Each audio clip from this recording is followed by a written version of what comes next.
Greetings, everyone. This is me again, Zahra. Greetings, everyone. Zahra Berserk. Sorry about the sound from the tab. I thought I had put the mic on here so I can hear myself when my voice will go. The sound. Okay, I've come back because I had to. Let's see what Prophet Muhammad gave us. Did he give us peace? Did he, or did he may have given the believers peace, but did he give the polytheists peace? Did he have this treaty with the polytheists for peace, even if they don't believe in him? And even the Jews of Yathrib. So thinking of that and getting stuck on my religion, Shia Islam. So just a reminder that this one I'm not prepared for. I will be searching online until I can and then talking on that discussion. It's a discussion or it's a talk. It's not an argument. And I want it to be, I request you all, Muslims who come here, and I've even invited the Muslims, Sunnis and Shias, to let's keep it civilized, to keep it civilized, right? And like we can lightheartedly be lighthearted, joking, or but not joke about ourselves, each other. Um, so please keep it civilized. And this is showing the proof. As he has gone, I see in the Quran ayats a roundabout manner. Uh, so seeping through those Quran ayats, it may seem like I'm being argumentative, but I am really not being argumentative. So if it seems to you that I'm being argumentative, I assure you that for argument's sake, I'm not doing this. Uh, I don't know how to assure you in other words or to show you, but I'm showing you here through Quran ayats. Against my religion, I found him, Prophet Muhammad, right? A criminal, mujrimun, and all that. So I found, wait a minute, I found this, I wanted to prove, after having found Surah Hashar ayats, what he's done, this is the end. Because even as a Shia, if I'd closely examined these verses, found out that Prophet Muhammad did this in his lifetime, and the believers, I would have questioned this religion and been in doubt. So, because we were told that never, never, never did Prophet Muhammad harm anyone in the least bit, but that the wars he did,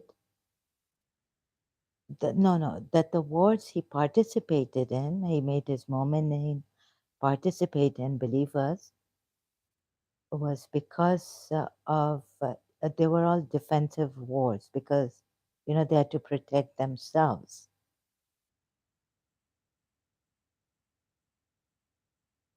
And even to protect this religion, you can put your life, at risk if you like. But if you don't like it, then you can use taqiyya. However, to save this religion, you can save your life if you feel your life can save this religion. So you can protect yourself if someone wants to come and kill you and lie to them and say that, you know, become a Shia, become a Sunni, otherwise we will kill you. I mean, in the same religion, Muslims can come. So you can, as a Shia, if you have the truth, you are the upholder of this true religion, Islam. The Sunnis are also in this religion. But however, if they come to kill you and you feel the rest of your life you will be working for this religion, true religion, peacefully, you can lie to them. So this and another thing is that after I found out that he's a terrorist and a tyrant, and in the name of Allah, he's breaking homes and all this, um, I had to take another way now to find out if he was truly from the progeny of Ismail, as we were told, since Imam Hussein and the ayat in the Quran that Abraham we ransomed Abraham with, or Ishmael with a great sacrifice, grand sacrifice, Zib Azim. So the Shias, you know, they are like that. They believe that, well, Imam Hussein proved it in the burning sands of Karbala by giving his life in such a way against such an army, mighty army of Yazids, and his all he gave. So, yet, I mean, I have to help the Shias to see that, first of all, Prophet Muhammad was not from the progeny of Ismail, but I failed. But let's see later on what I find. However, I did find that there's a surah, and I know there's a surah, Al Imran, third chapter of the Quran. And recently it clicked to me as I was reading uh, the surahs from Al Imran, Surah Al Imran, that it's supposed to be lenient. Were you strict and harsh on them or rude with them, they would have left this religion.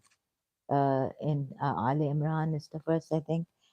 So I was reading like from maybe Ali Imran, or let me just check, right? So as I said, I'm going to keep checking online also. It might take some time, so please bear with me on that. Because right now I'm totally unprepared. So recently, as it clicked that Ali Imran, from some verses of Ali Imran, that maybe the lenient one was not Prophet Muhammad, but from the Jewish side, since he was not lenient. There are some verses which prove, Surah Ashur verse goes all out to prove that he was a terrorist for me. Uh, but I don't know how far the Shias will agree with me on that, leave alone, let alone the Sunni Muslims. So is this verse grant us that this is a prayer? Our Lord, verily we have heard the caller calling us unto faith. O our Lord, verily those who remember Allah always in prayer, standing, sitting, verily in the creation. So I found some discrepancies in the Quran, which I keep sharing also, right? But the Shias, it might not be enough for the Shias or someone who's seeped in this religion, who's so deep this religion, and who still is hanging on to Imam Hussein and his sacrifice. That we haven't got an example like Imam Hussein and his sacrifice. It's an unparalleled sacrifice. And you're giving your life, you're putting your life before, like, you're risking your life. and you have put Islam before your life and your children, your brothers, your family members, your property, and you're waiting for Imam Mahdi to come and saying, may my life, my parents, my family members be sacrificed, my property be sacrificed for you. They also said Allah took our promise not to believe in Messenger. Okay, I don't know how far back I have to go in Surah Al Imran. Okay, here again the Jews are blamed for saying that Allah is poor while we are rich. And I found myself saying this here recently that no, Kalki Avatar, waiting for someone to come, even from the Hindu side, to help us. Yeah, I mean, how will you help me against a rich country? No. Meaning that Allah, you are poor. So I found myself doing this recently again. And let not those who covetously withhold bestowed on them by his bounty.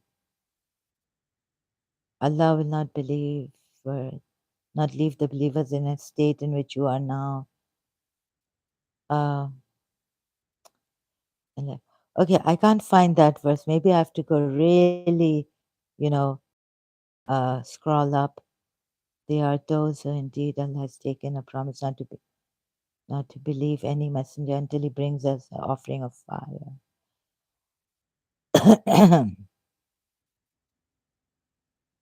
Every soul. So this Ali Imran, what I did now was think that some verses in Ali Imran triggered the realization that maybe the Jews had those, I don't know what to call them, imams. Can I like and maybe Prophet Muhammad got an idea from the Jews. Like we say, we have his progeny. Imams are still there, and that's another proof for us to hang on to this religion, the veracity of this religion,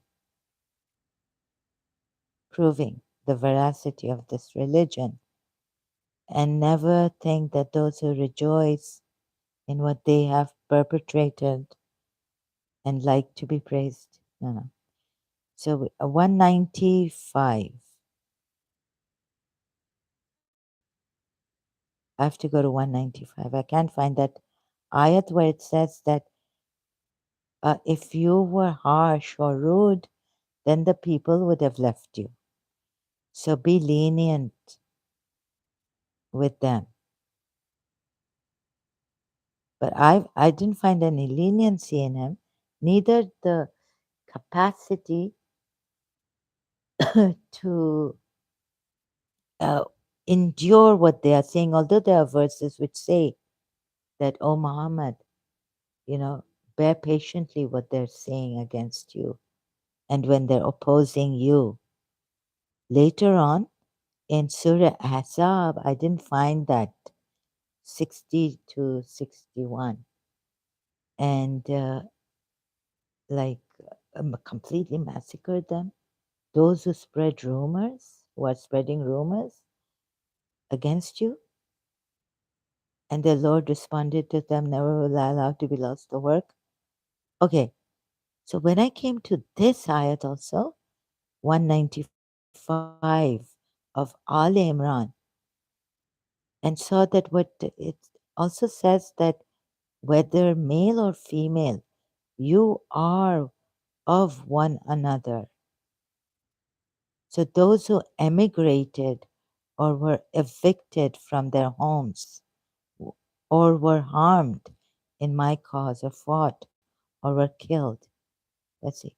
I surely will remove from anyways, and I will surely admit them to gardens beneath. Okay. So even the Jews or there were Muslims who were affected because they were hypocrites in Yathrib, Surah Ashurat, and the houses were broken by themselves as Allah cast terror into their hearts. and because of that, and so the believers also broke the houses of the Yathrib Muslim hypocrites because they broke the treaty and all that. I'm sorry, I'm moving this.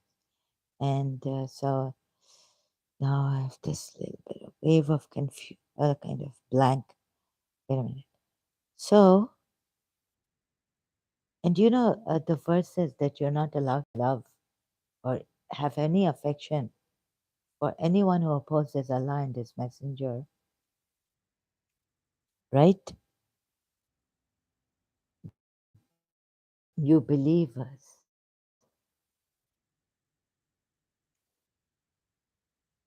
So maybe some of the Shias, I can see like my heart stuck on something like what Dr. David, which will fall into place for the Shias against the Sunnis.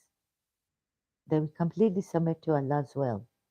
And that is by Allah's will that we completely submit to the messenger's will, the messenger's judgment, right? In Surah Nisa, verse 65, right? So, where my eyes were stuck on this time when I was listening to my live stream? Like maybe a Shia has, I don't know what your condition may be, losing, losing a loved one to a Sunni terrorist in Pakistan. And so I'm really sorry, but really, really sorry. I mean, I cannot say how sorry I am and how saddened I am. But I have to do this to set you all free, considering your emotional condition and all this. Okay, taking into consideration your emotional condition.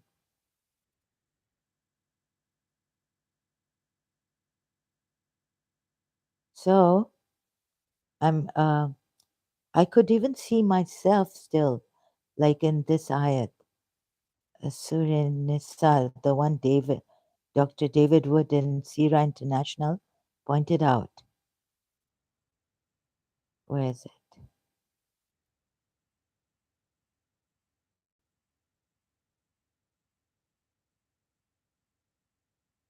Here. So it was like here, Nara Hedri, Yadi. We only sent messengers to be obeyed by Allah as well. So Sunnis, can't you see it? In Surah Ghafir, he says like, no, only make Allah a judge. Otherwise, you will be associating Him with others if you make others judge without authority. You so remember Surah Araf also. So it all falls into place with the Shias. It's with the Shia Islam, right? But then if only those hypocrites, no, we only send messages to be obeyed by Allah's will. So it was a Surah Nisa at 65 also that you have to submit to his judgment completely, right? In any dispute amongst yourselves. If only those hypocrites came.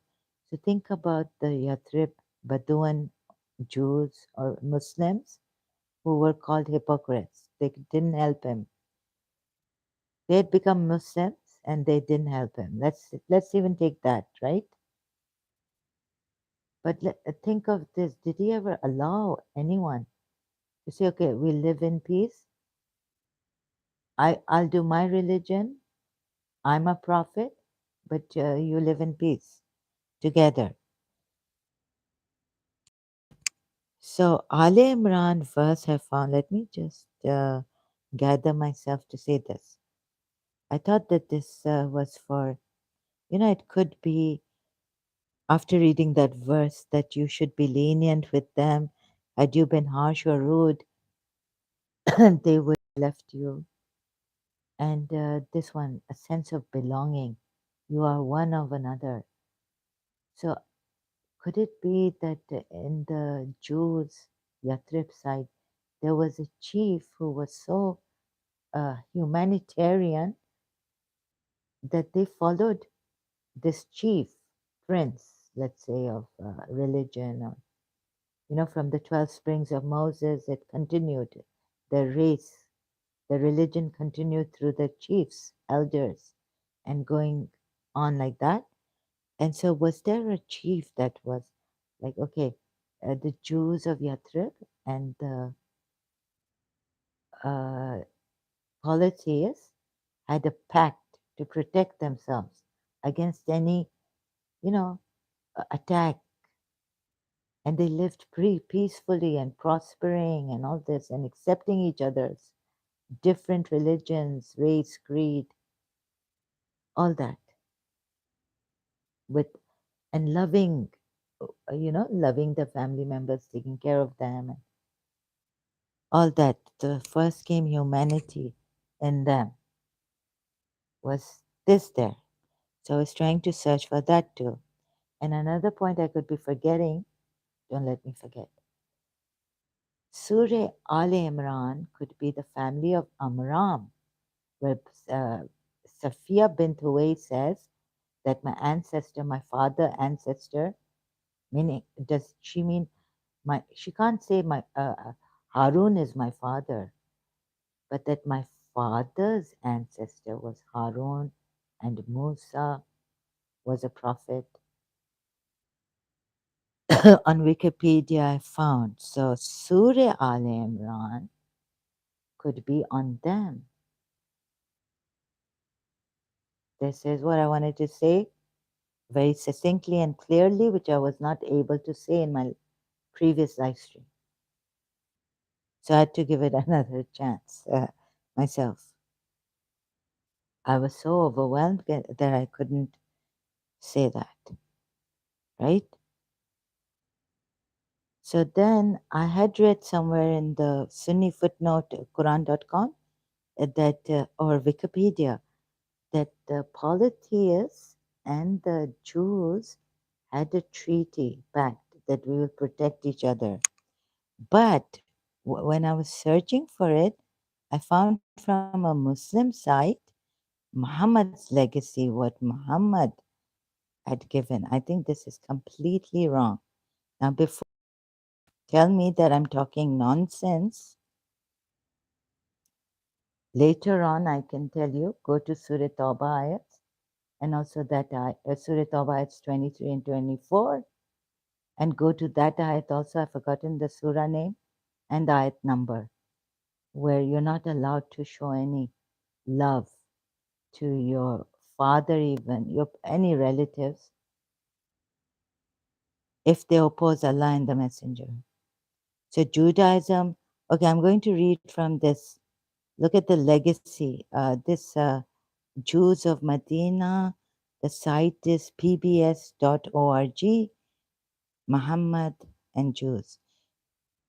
So let me read the important part. I only read the first a few lines of this first paragraph, that Muhammad actually brought peace between polytheists and Jews. Judaism was already well established in Medina 2 centuries before Muhammad's birth. Let me see if I'm right what I kind of guessed. Let's see if Muhammad brought peace. Although influential, the Jews did not rule the oasis. Rather, they were clients of two large Arab tribes. There, two large Arab tribes there, the Khazraj and the Aus Allah, who protected them in return for feudal loyalty. Medina's Jews were expert jewelers and weapons and armor makers. There were many Jewish clans. Some records indicate more than 20, of which three were prominent: the Bani Nadir, the Banu Koneka, and the Banu Qurayza. Various traditions uphold different views, and it is unclear whether Medina's Jewish clans were Arabized Jews or Arabs who practiced Jewish monotheism. Certainly, there were Arabic speakers with Arab names. They followed the okay scholars, and there were rabbis among the Jews of Medina, appear in Muslim sources. Soon after, Muhammad proclaimed himself a prophet. Appear in the Muslim source soon. Okay, at that time, the Muhammad arrived in Medina in 622, believing the Jewish tribes would welcome him. Contrary to expectation, his relations were with several of the Jewish tribes in Medina were uneasy almost from the start. This was probably, I don't think they welcomed him. I don't think they invited him to come to Medina. I don't know, some Sunni Muslim here was saying that they were invited. Was it Saladin? Sorry if I have taken the wrong name. Medina was not much a city, okay? At Muhammad's insistence, Medina's pagan, Muslim, and Jewish clans signed a pact to protect each other. Yeah, here we go. I always I say this. I don't know why that person must have heard me saying that. Here you go again. Here you go. There you go. But achieving this new social order was difficult. Oh, certain individual pagans and recent Medina converts to Islam tried to thwart the new arrangement. Now, tell me, hey, which source is this? Yeah, I'm just wondering. I don't know which source this is, but this is from the history. It's a site, your Muslim site. We sent down the Torah in which there was guidance. Didn't you tell me that Prophet Muhammad was welcomed, no, invited by the Yathrib Jews? Weren't you the one? And please, can you respect hey and what is this? I don't know you, like, brother, uh, are you from America? What Pakistani ho? You know Mickey Malik? Look, if let's say, I have this song for Her Highness, but it has from Julio Iglesias. It has a hey, but I try to avoid that hey, because she's very much. But when she's highly respectable, and I try to respect her, right? She's called Ummul, the mother of Emirates, right? Not the Jews, but the Arabs of the Medina. Ah, okay. So you know this much, that the Arabs of uh, the Arab pagans invited him. Thank you for this information. Here it says that he was not welcome. And which source is yours? Can you please give the name? Sorry to trouble you with that.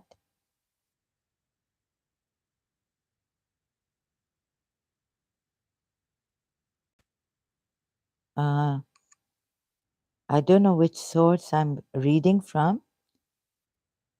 Can you trust in this source? Can I trust in your source? So I don't know. They're saying that Muhammad tried to bring peace between the Jews and the pagan Arabs because there were no Muslims, right? Judaism was already well established in Medina 2 centuries before.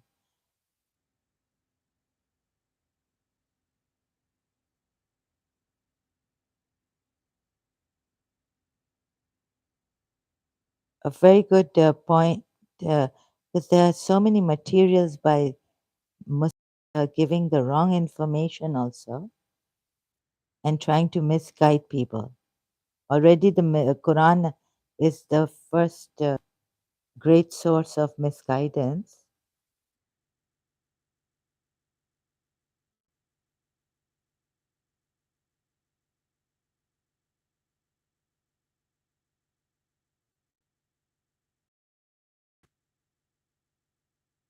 Okay, let me see what did I do? How did I search this out? Jews, policies made pact with Jews. So do you think, Saladin, after what I have shown you here, and you keep following me and coming here, Islam and the Jews, the Pact of Omar, 9th century. Okay, this is Boston University. Legacy of a Prophet, Muhammad and Jews of Medina.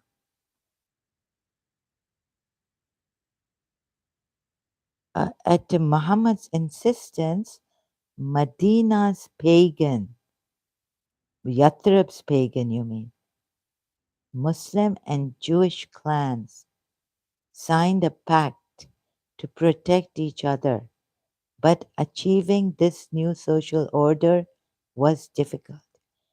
At Muhammad's insistence, I don't have to go any further. I should not have gone to pbs.org inside. This is enough for me, right?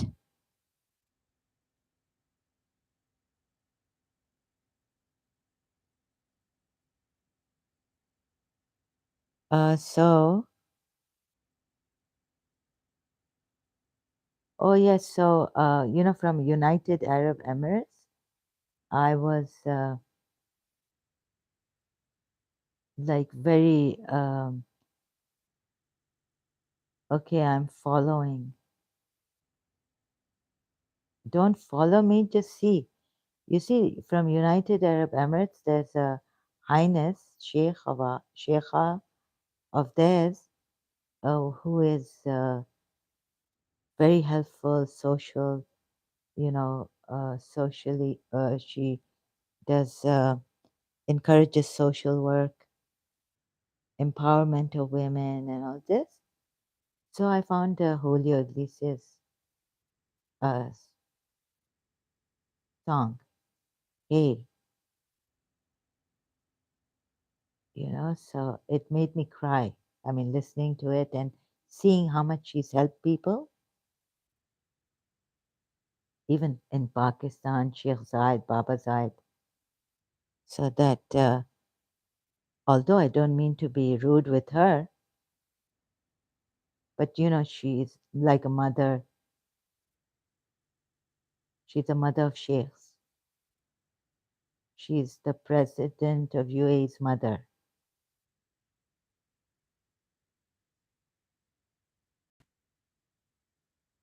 So when that song comes, hey, I mean, I try to avoid that. That is Islam in person. That is Islam in person, yes. Well, I told Abu Dhabi that Islam is zaif, right? And this is what we thought Islam was, even the Shias, that humanitarian, you help people, generosity, you make peace treaties with non believers also. But now tell me, is that it? Is that what Islam is? Of course it is. By breaking homes, you are still stuck on this thing that it is.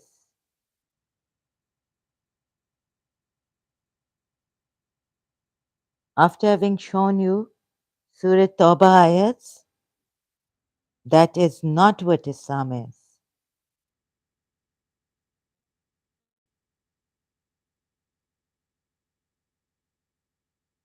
Okay, if I show you that is not what Islam is, Prophet Muhammad, now there was a development in Islam and all those peace treaties, uh, now that with non Muslims and all that, abrogated, if they ever were abrogated because you can't even be taking your father, who is a disbeliever, as your ally, your helper. That humanity, as in different religions, humanity on the whole, without Islam, was finished. Islam finished it.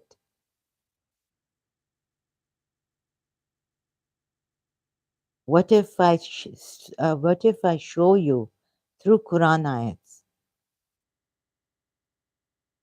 What would you do? We know punishing criminals is from humanity and Islam. And who are these criminals? Meaning these criminals in Surah Tawbah, Zalim. Are you saying criminals mujrim, or are you saying zalim? Which criminals are you talking about? Mujrim or zalim? Can you be specific?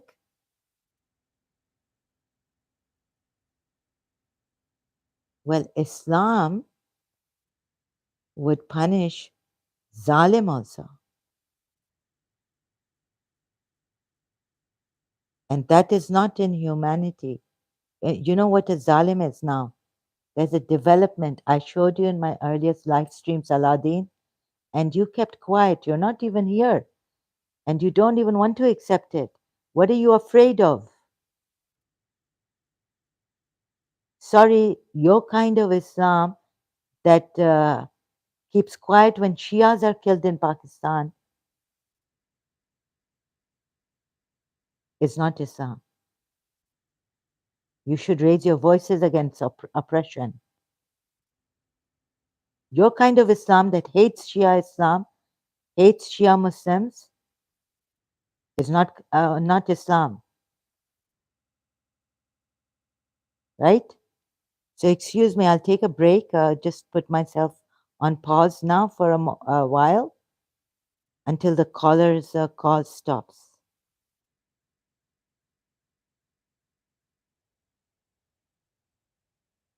I'll just mute myself, and I'll go to Surah Tawbah at 23 and 24.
Hello, yes, Saladin, sorry to keep you waiting.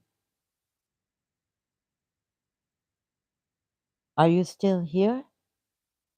That is a clear wrong. You shouldn't conflate it with what's conflate it with Islam. No, I'm telling you the true Islam. But if you don't want to agree to it, then I'll show you Surah Tawbah. Did you see this Quran ayat Surah Tawbah 23? Can you read this Quran ayat in your Arabic? Who are the Zalimun? Who are the Zalimun? Oh, let me read it in English translation for all to know here who the Zalimun are.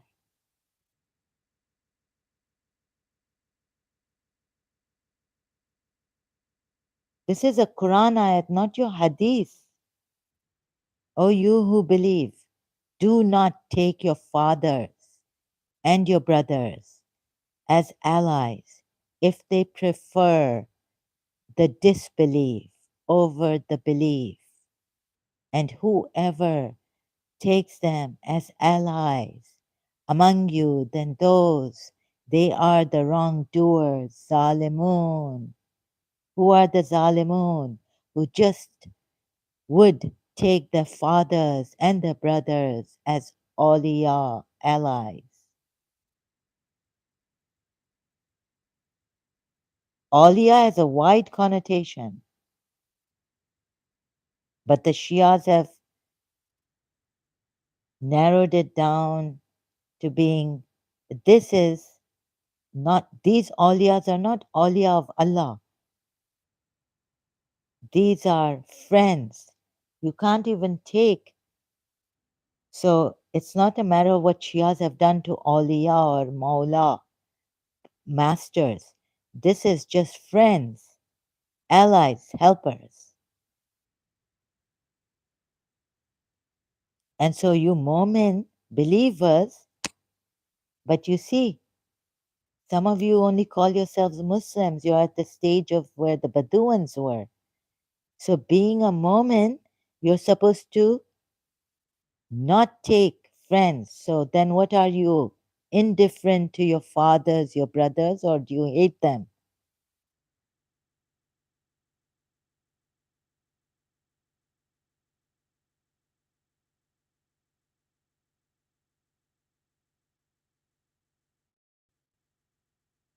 Please don't compare Islam to humanity. There's no comparison.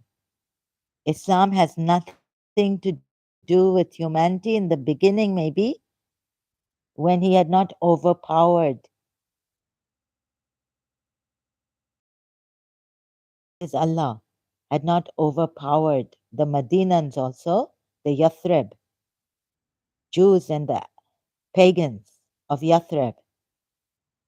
And so through these ayats, we can see that what peace treaty would he have with them? And how could he bring them to peace together unless they believed in him? Because the Surah, other ayats are saying you have to obey him to be a believer. And if you're stuck on like just to be a believer, you have to, otherwise he wanted peace. And if they had allowed him to live there peacefully, practicing his being a prophet of Islam. But you believers, those of you who call yourselves believers and take yourselves as believers or thrive to be believers, do not take your fathers or your brothers as allies. These are not awliya Allah. These are allies, friends, helpers, guardians, if they have preferred disbelief over belief.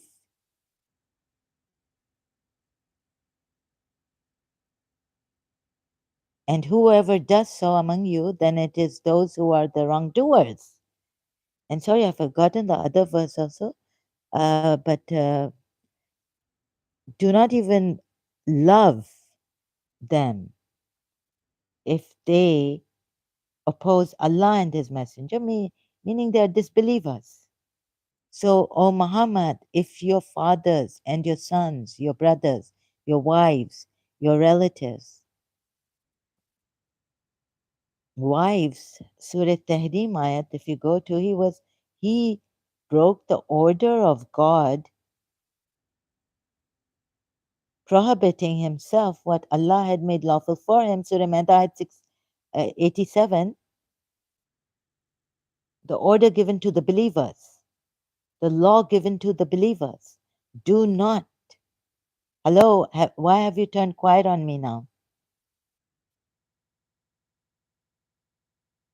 I just checked your, I can't see your channel on YouTube. I invited the Muslims to come here, but let's be honest. You know what honesty is?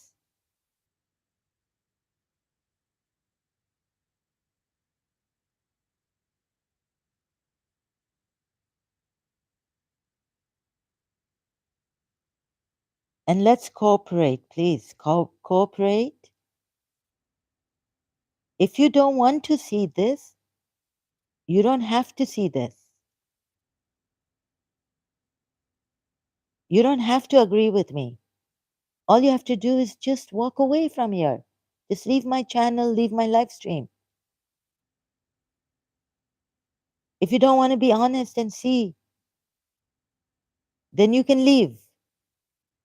But please, don't turn psycho on me and start personally attack me, gaslight me, and give me like something like a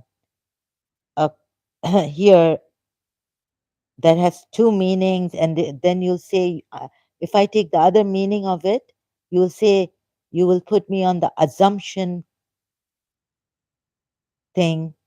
You will blame me for assuming I'm assuming, gaslighting me.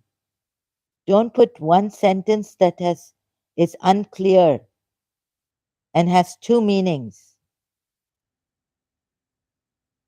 Salah Din.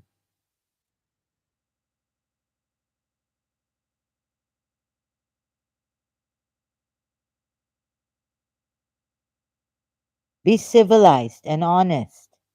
Are you here for the truth, or are you here for the ego, and you have made up your mind that Islam is the true religion? If you have made up your mind, then you don't need to be here. No one has forced you to be here. Or if you're here out of duty that you should harass people, ex Muslims, like your Prophet has said, to wage war against the apostates, disbelievers, infidels,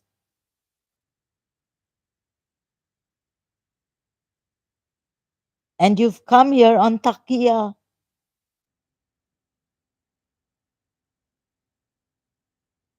or that you will gain something.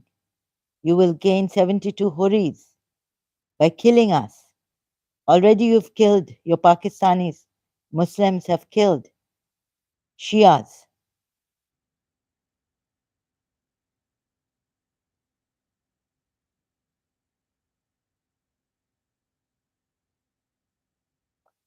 Humanity looks at every case not like Islam. If they are criminals, if they deserve punishment, not just because they oppose the president of USA. There's freedom of speech in America. I can say anything to Mr. Trump if I was an American.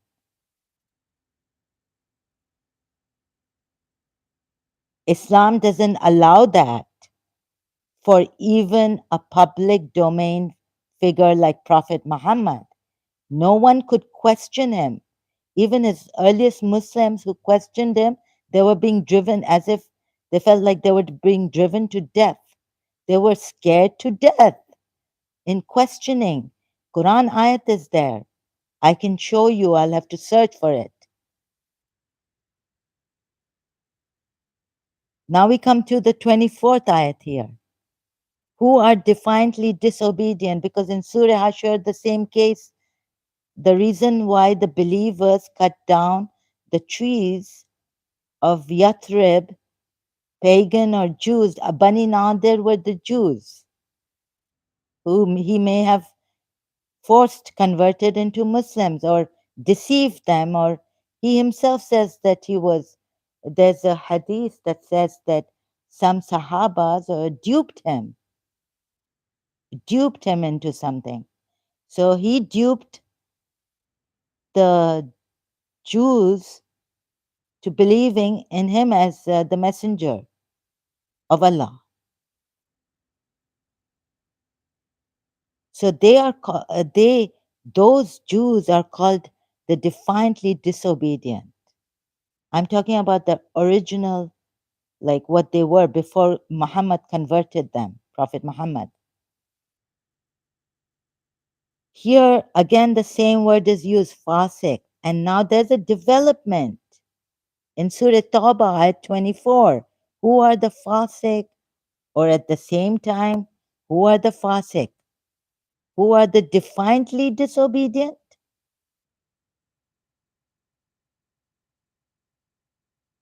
They haven't spread rumors, like we are told in Surah Azab, verse 60 to 61, massacre them completely.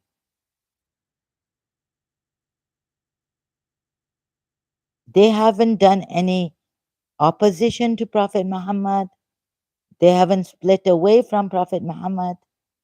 But Allah is saying, say, O Muhammad, if your fathers, your sons, your brothers, your wives, your relatives, wealth which you have obtained, commerce wherein you fear decline, and dwellings with which you are pleased are more beloved to you than Allah. I can see the word more beloved to you than Allah. But you see, do you see that you cannot, if you stress on here, more beloved to you than Allah and His Messenger and jihad, striving in His cause, then wait until Allah executes His command. And Allah does not guide the defiantly disobedient people, meaning those who take for beloveds more than Allah and His Messenger, their fathers, their brothers, their wives, their relatives, their wealth, their homes, are the defiantly disobedient people. Now you can take a materialistic person. He may be selfish, but I still wouldn't put him on the same level as what Prophet Muhammad is, was, and demanded of his people.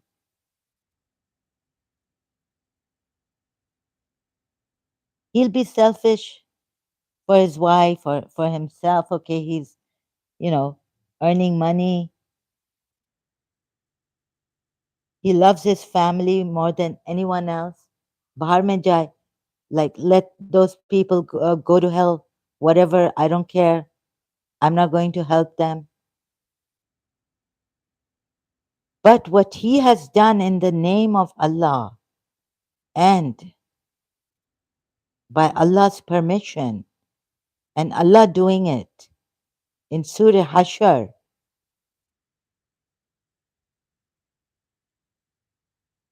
and he's made these people defiantly disobedient if they do this. Now, how selfish they would be, how far they would go in the selfishness, in the materialistic view to harm others is another case. I mean, by case, we can see that. The very rich who rule the world, we can see, okay, there are superpowers and they are just selfish and they may become defiantly disobedient people and want to, you know, trample upon us, crush the poor, crush the weak. What would they do? What is the worst they can do? If you see America, it could you can take America as it is the superpower, but you can see what they can do. And he if he was the superpower's president, no one would have been alive. In every country, every land, he would have stepped, he would have converted them to Islam. If they didn't, he would have put some wrong blame on them, false accusations, killed them. So he's worse than the superpower that we have right now. If he could get conquer as much land, and he says here that his Allah says that Islam will prevail over all religions. Islam will prevail over all religions.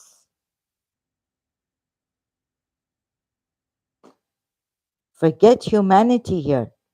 Where is humanity? Where is kindness to the? You know what humanity is? Humanity is when you are when you go to India or you meet a Hindu or you meet a disbeliever, an atheist, wherever you go. Humanity is that doctor who is treating you not knowing your religion. He doesn't ask you.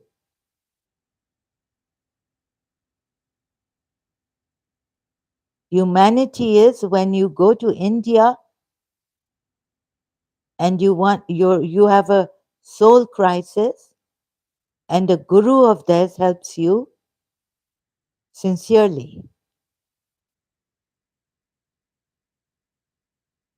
not asking you about your religion. That is humanity. And he says, I don't even want thanks from you. So when he says, I don't want thanks from you, he really means it.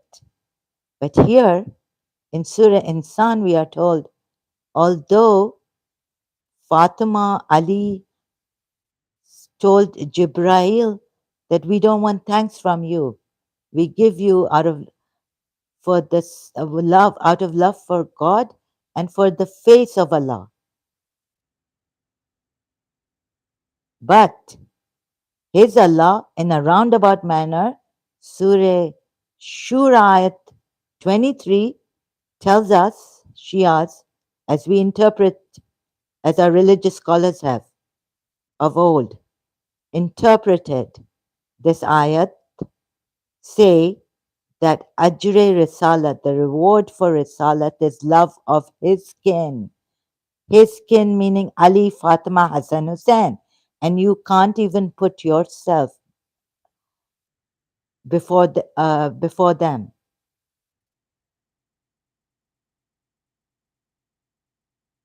So it's like you're thanking them for this message.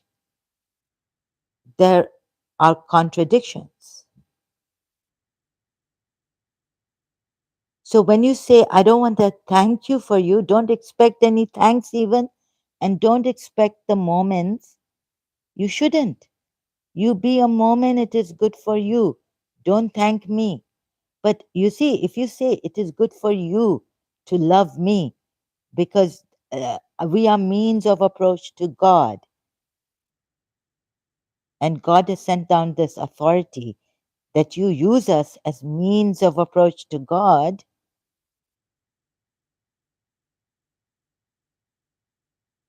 you see, On one hand, Ali Muhammad have said in Surah Insan, don't even thank us. I don't know the number of the ayah. We don't want thanks from you. We want, it's not consistent with the other Quran ayats which the Shias say that we have to love them because Allah has asked us to love them.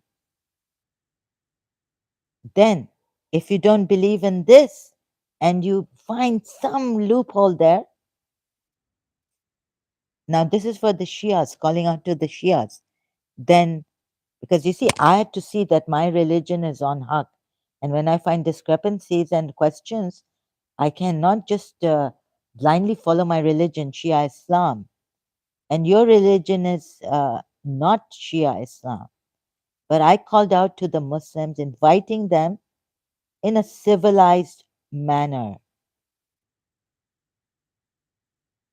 Please, you want to argue and then you want to give me two, like, you want to gaslight me, you want to personally attack me.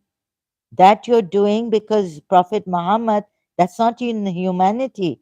So where is it coming from? I felt you were harassing me and you're still doing that.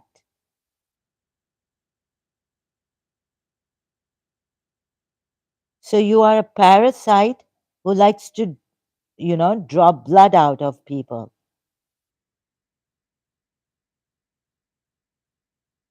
Then in Shia Islam, if then n- no thanks, but this is what Allah has asked.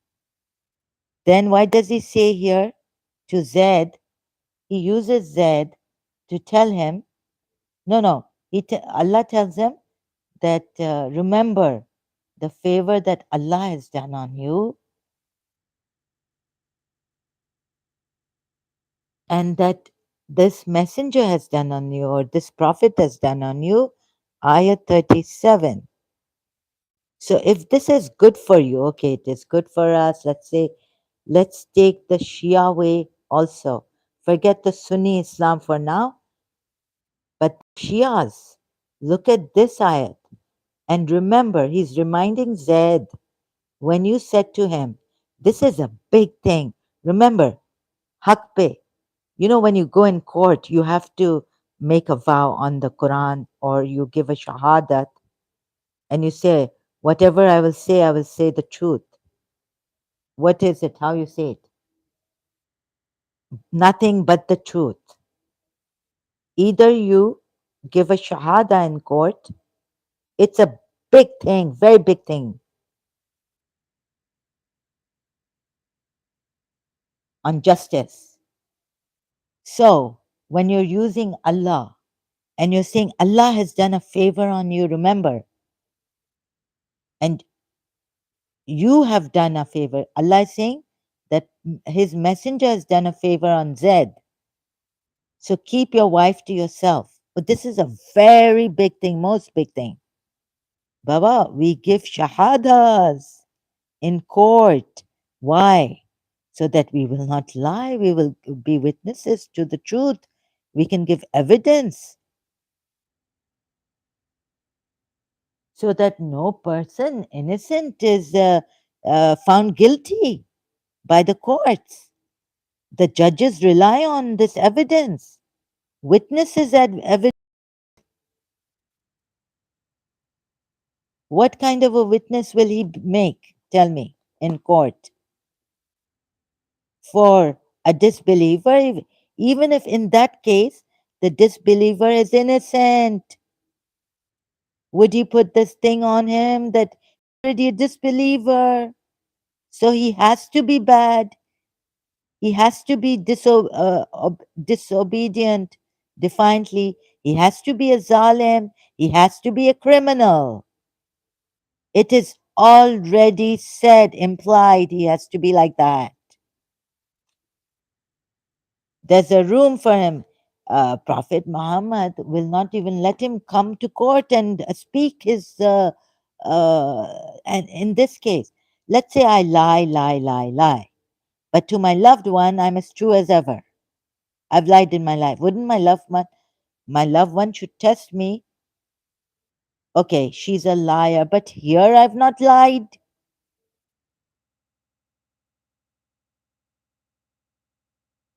right? You can't say that she lies in all circumstances and you're a liar. That's why the West tell us, and Europeans level-headed put this thing in us, that never call another person a liar. And which I also feel, I say you're lying. Okay, what I mean is here you're lying. You're lying to me, you're a liar. But in the court case or in other ways, I would say no, here you're telling the truth.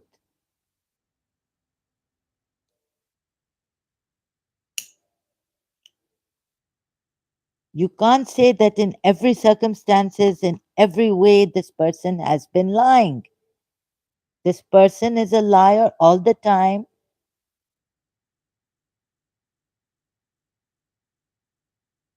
You know what this is.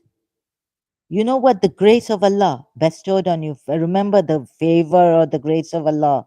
Meaning the grace of Allah is the favor of Allah. And then you have done a favor. And remember when you said to him, Zed, when the messenger said to him, Zed, on whom Allah has bestowed grace, and you have done a favor.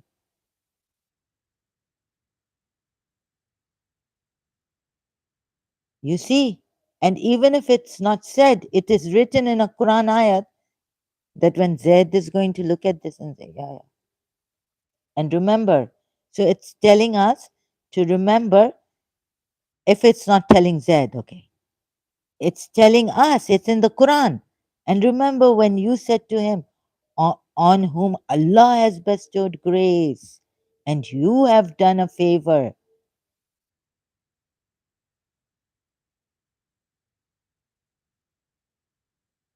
Keep your wife to yourself. So the favor that your messenger has done, your prophet has done, a favor to you, a favor to Zed. Okay, so Zed, keep your wife to yourself and have taqwa of Allah, fear of Allah. But you did hide in yourself. Now the prophet is hiding in himself, that which Allah will make manifest, and you did fear the people. What happened? The marriage failed. And wasn't, and if you look at this ayat in the whole context, as you have to, the judges will have to decide a case. They can't be Quran only. If you want to be a judge, you have to really study law in depth, have practice for I don't know how long. To be a barrister, you have to study more than an LLB lawyer. Let's see if Quran only people are allowed in the Sharia courts as judges, right?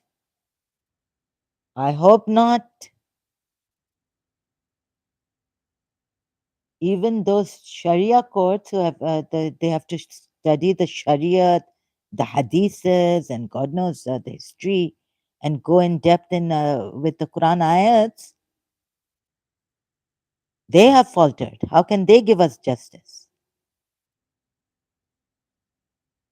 Here, Prophet Muhammad has faltered.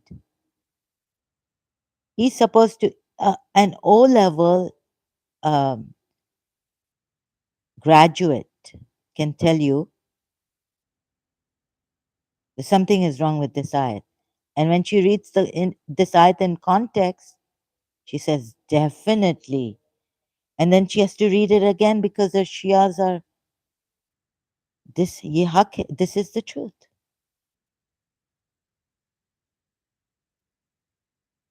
Hussein died on humanity.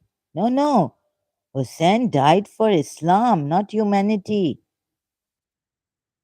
To save humanity, they mean that if you put yourself forward and save the and your children to save the others.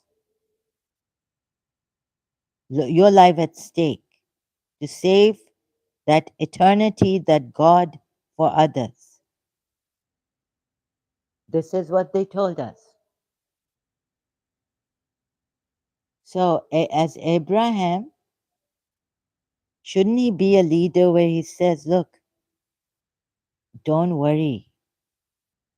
God has given me everything. I've imparted that light to you, people. You go live your lives. Just remember God. Remember God in your happiness. Remember God in your sadness. Just remember God. Just testing my sound.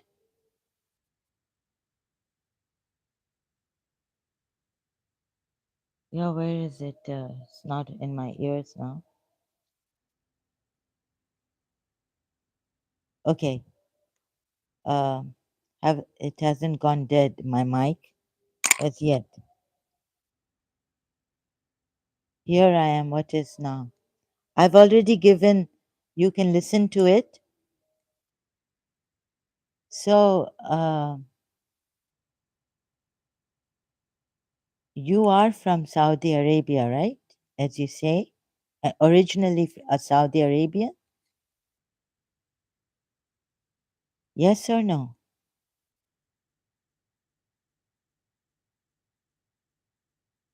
Yes or no?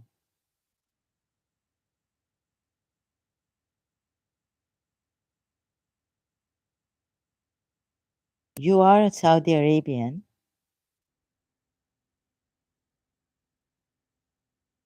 Are you a Saudi Arabian like you told me? Are you a Saudi Arabian? Tell me yes or no. No, no. Let's focus on issue at hand. No. You first told me I don't know Arabic. You blame me for that. The first few messages you said nonsense. Are you Saudi Arabian or are you Pakistani? If you're Pakistani, then it will be very hard for me. Because recently I heard that the Crown Prince of Saudi Arabia has brought reforms. And he's not a stubborn person like Pakistan, some Muslims have been. I will not retract that. You tell me, are you Saudi Arabian or not?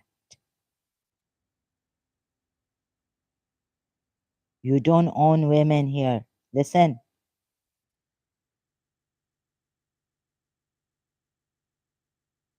I'm not an Islamic woman. You don't order me around.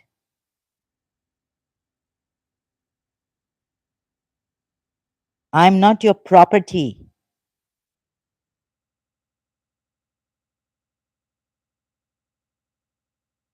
Are you Saudi Arabian or not? Don't waste my time here. Otherwise, I'm going to time you out.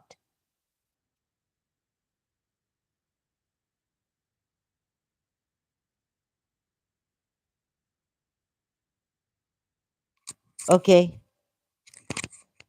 So, this person is dodgy, Salahuddin.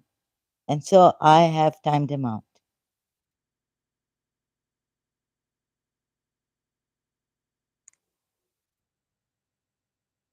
Good riddance to bad rubbish.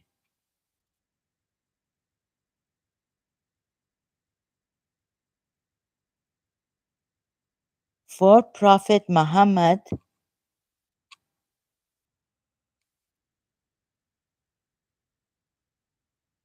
they want to, they're like parasites. And I will have them not lie here and say that, bring on the equal footings Islam and humanity. Put them on equal footing ever. This will not do. You come in a civilized manner here and honest. Don't play around here like players. They will not be entertained here.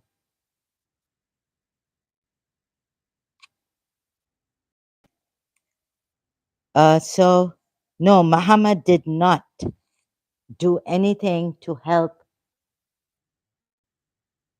In conclusion to what I see from the Quran ayats, Muhammad did not contribute in peace treaties between pagans and Makkans and pagan Yathrib, pagans living in Yathrib, or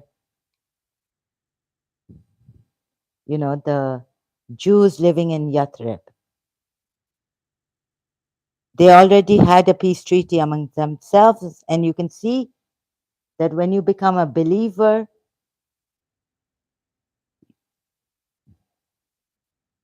you can't even be good to your father. You can't take your father as a friend. You're supposed to cut off from your father. The truth that these Muslims want to hide.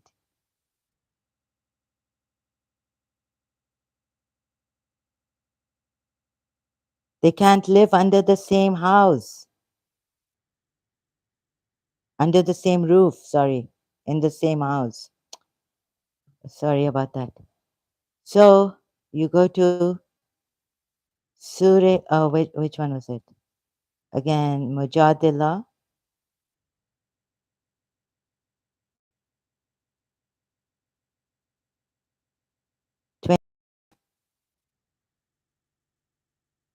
This is not humanity, nowhere near humanity.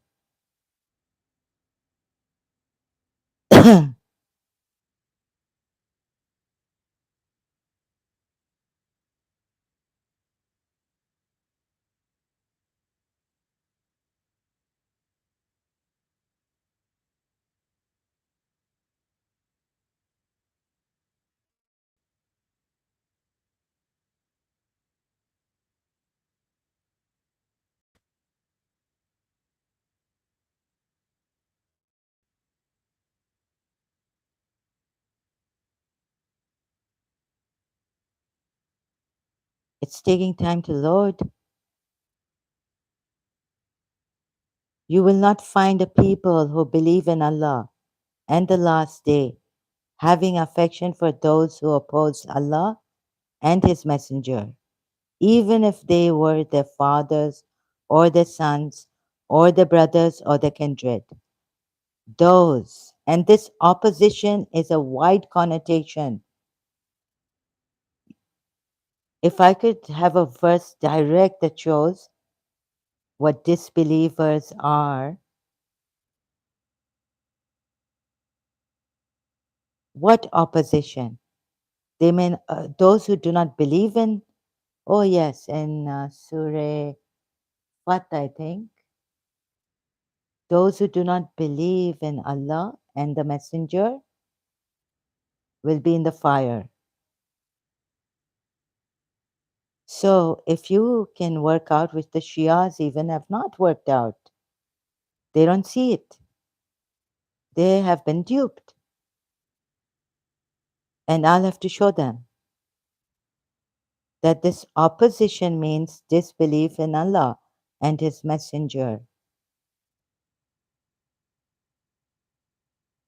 Even if they were their fathers or their sons or their brothers or kindred. And what do the Muslims do? If you leave Islam, will your mother keep you in your house and be good with you? No. If she's a true Mormon, she should not. It's not her duty to do that. And she will be disobediently, defiantly disobedient if she does that, according to the Quran ayat Surah Tawbah. Right? So let's come to practical ways also.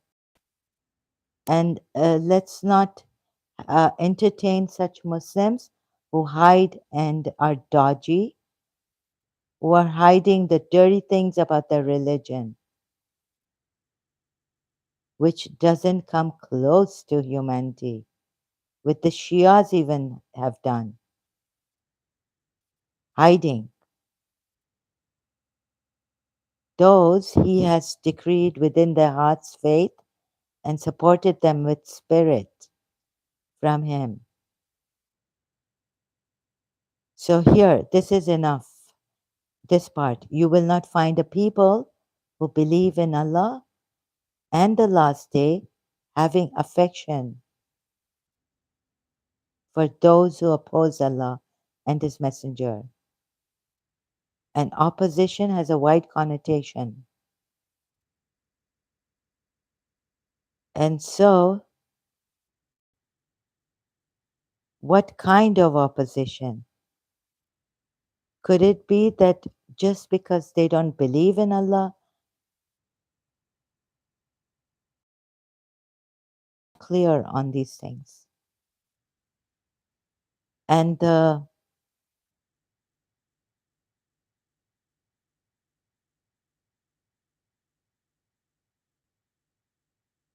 ulamas, the religious scholars have given their own opinions and come to their own conclusions, as the Shias have and the Sunni Muslims have in this knowledge and the information they've gathered from the Quranites. Now, I need to show you that they've lied to us, or they have uh, been with this shaitan and they just love this shaitan so much that they've been conditioned. And they will call me shaitan. You see, that shaitan has either gotten to me, I can't see it properly.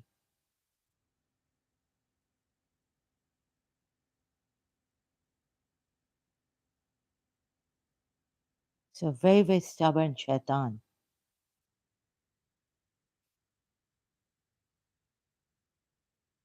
So, then going back to showing you this, very stubborn people, they think that shaitan has gotten to us ex Muslims or the true ex Muslims.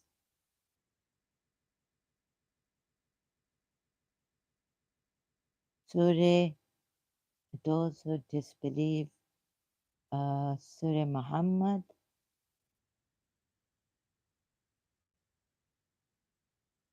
Or, they would say that, no, no, something personal in her life she may have.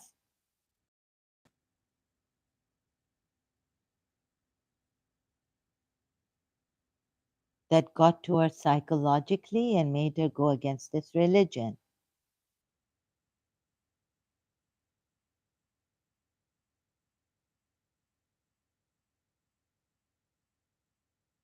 And Shaitan got to her.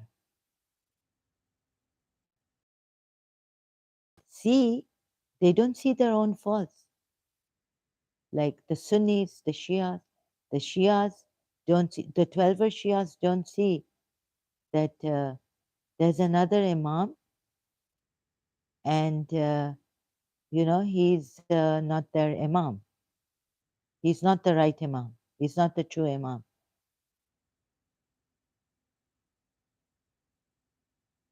Ismaili Imam, those who disbelieve. And here, if you read this translation, it makes a world of a difference, because when you read the Arabic translation in English also, it's different. Those who disbelieve and turn away, they just turn away from the way of Allah, He will cause to be lost their deeds.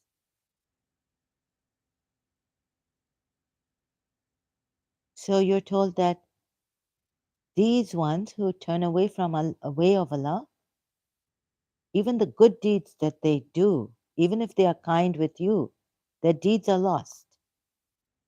The kindness is lost. God will not record them, the angels will not record them. and you'll get nothing in the hereafter. You might not burn, or you will be in the God knows where, ashes, where there will be ashes. I mean, heresy, I heard. If you don't hurt anyone, but if you do good to others and you just leave the way of Allah, what is the way of Allah? That you call on no one but Him. What is the way of Allah? What is Siratul Mustaqim? That you remain with those who are the blessed and not the ones who have incurred His curse or wrath, have gone astray. Incurred His wrath, more specifically, and gone astray. Shias go on, my aunt said Siratul Mustaqim is Imam Ali and Shaitan is lying on Siratul Mustaqim. So anyone who is not with Siratul Mustaqim, i.e. Imam Ali, an Imam, he's a gone case. He's gone with Shaitan.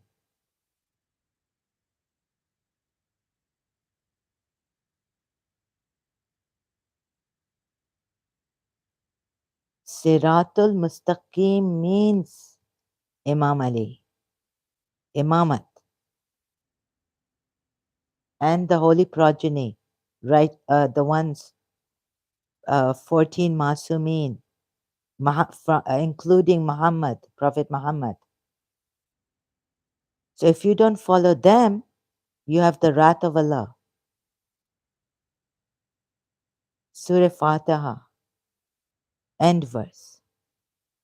You see, when you recite Surah Fatiha, Bismillah ar-Rahman ar-Rahim, all praise belongs to Allah, the Lord of all the worlds, the most beneficent, the merciful, Master of the Day of Judgment. Thee alone do we worship, and Thee alone do we call for help. Um, and guide us on the right way. How will you be guided to the way of Allah and the right way? Guide us on the right way. The right way of those who have not incurred their wrath and gone astray, but those who are blessed. Can't remember word by word now. That's Surah Fatiha in English translation. Guide us on the right way, the path of those who have not incurred thy wrath and gone astray, or gone astray and incurred thy wrath, but the path of those whom thou hast blessed. Right? So, and here, noteworthy, there it says they turn away. They don't turn anyone away, but their translators have put that they here, even these people, they are averting others from the right way of Allah. Because if they turn away, there's a danger of being with them, or what they've assumed that they would do. So they've taken the future and the effect of this, and they've put avert people from the way of Allah. They've made a concrete assumption, and they've thought that they've been really foresighted and insight. They've had a great insight into it. And those who believe and do righteous deeds and believe in what has been sent down upon Muhammad, and it is the truth from their Lord, He will remove from them their misdeeds and amend their condition. So let's see what the right way is, but please see this. So, first ayat of Surah Muhammad. They've given their conclusive, decisive, concrete, assumption, presumption. What do you say? When you look into the future and say, this is what will happen. These people have turned away, so this means that they're averting people from the way of Allah. But the punishment given to them. So he will cause loss to their deeds. Baba, are you talking specifically, generally, or their effects also? So the translators have spoken about written, recorded their effects. But if you do this slightly, you're making other people, like the even us moments who were reading it, Shias, like, oh, they're turning people away because you see later on in this verse, it says,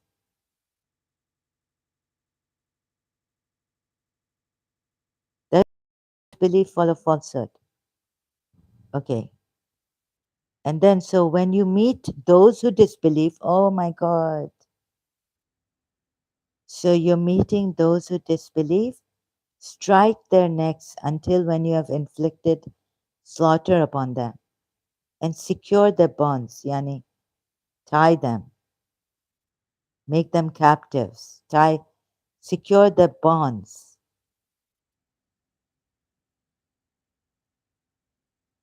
tie them together maybe, and either confer favor afterwards or ransom them until the war lays down its burdens. Until the war, confer favor. Let's see. Okay, you can do this on release them without ransom or take money for them, or afterwards, or ransom. Okay, the footnote is only for release them without any money, right? You see, even these Muslims, translators, won't show you the dirty part of Islam, won't give you footnotes about that. Take ransom, take some money for it, confer a favor on them afterwards, or ransom them. Ransom meaning there's no footnote. I mean, maybe the word is clear, I'm not sure. Ransom, because they are embarrassed, perhaps. You see, when you say ransom,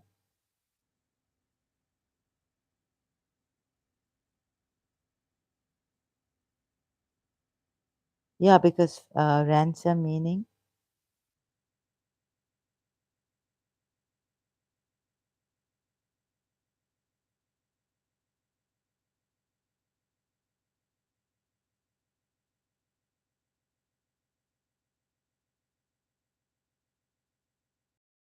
oh my goodness, a sum of money demanded or paid for the release of a captive. So here he's taking money also. Or, so you have two ways, okay? Either you take money for these captives or you release them, do a favor on them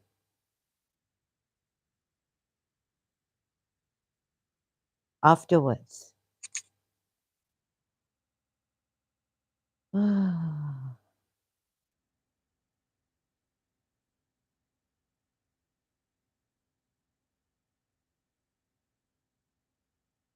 And so Surah Fatiha, let me show you who are the. So if I forget, please go through this. Uh, if I forget to complete myself, what the point I'm on, like now, from that ayat, Surah Muhammad ayat, like, and before Surah Muhammad ayat, who are the disbelievers?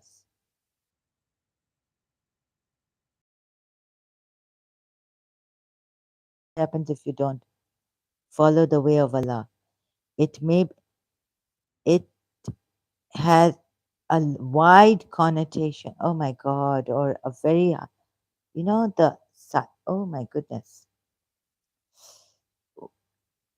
So Shaitan may not have gotten to me or may have, See, I don't even know. I didn't even know as a Shia if Shaitan had got into me or not.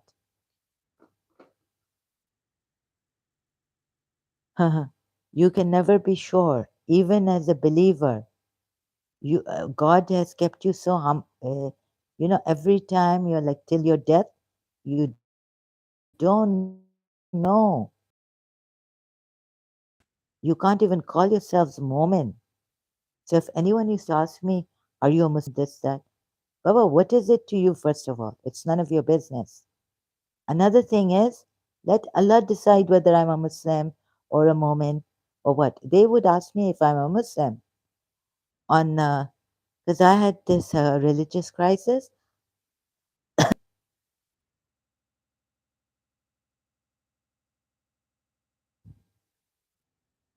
So, in the name of Allah, the Merciful, the Beneficent, all praise is due to Allah, the Lord of all the worlds,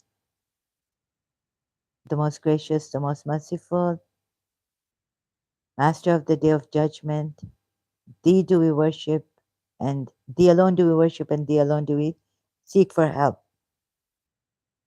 Guide us to the straight path, the path of those upon whom you have bestowed favor, not of those who have earned your anger or of those who are astray. Let me see the one I used to say. The way of those on whom thou hast bestowed thy favor, not on those who have earned thy wrath and gone astray. That's not here, anyways. The English translation, word by word, I learned. So, so, but the point here is what is the path of the, just make it easy for me. The way of those on whom thou hast bestowed thy grace, and those whose portion is not wrath, and who go not astray. So if you work this out, right? Work this out. Those who are not on the right path will be, so the translators have said, they've assumed, future assumption, or they've presumed things. What is presumption and what is assumption? That these people will, you have to follow these people. So these people who are not on the way will be misguided.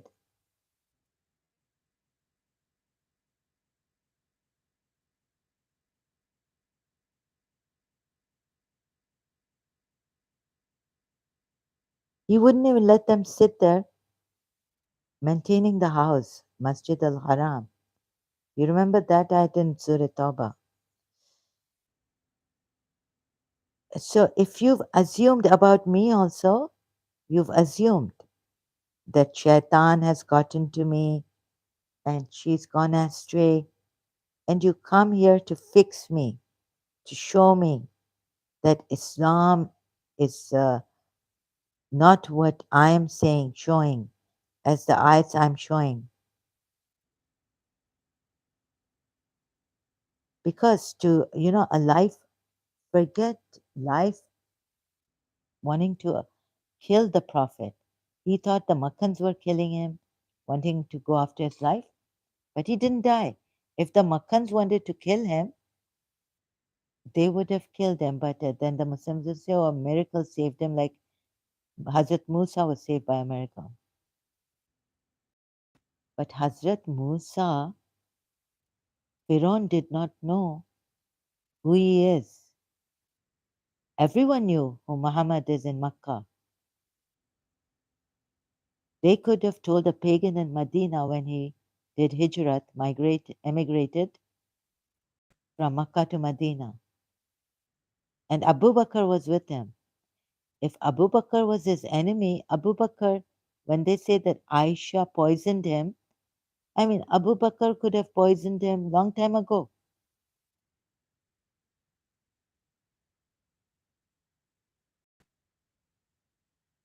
Abu Bakr was a polytheist. And according to the research that Shias have done through the books of the Sunni Islamic sources, and Imams have told them, You see, Abu Bakr could have poisoned him. Abu Bakr was there in the cave with them. Abu Bakr could have killed him.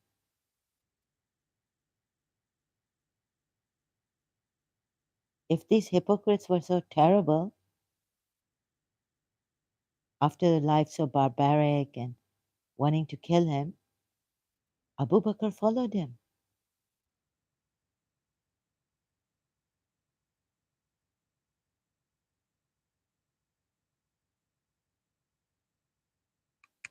So you can fool others and deceive others, like Sira International Al Fadi said.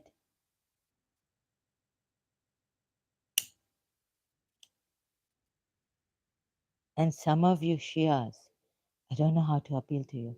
Of course, you might also think that I am, but what if he was a Satan?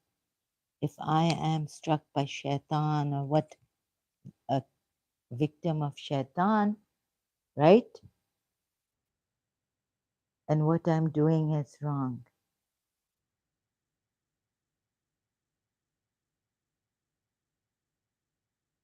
And maybe you know a little bit about my personal life too.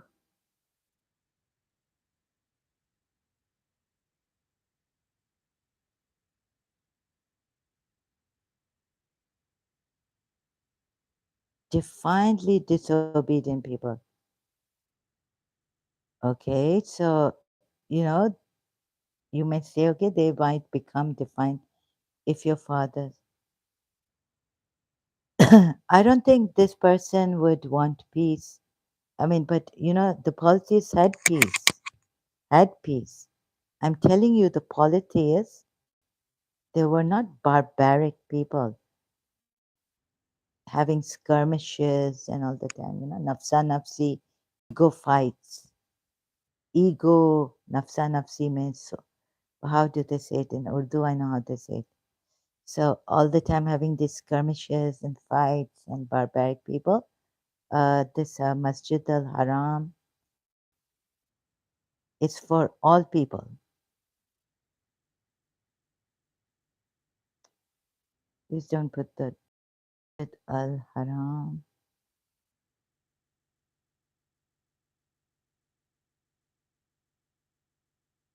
So it's taking time.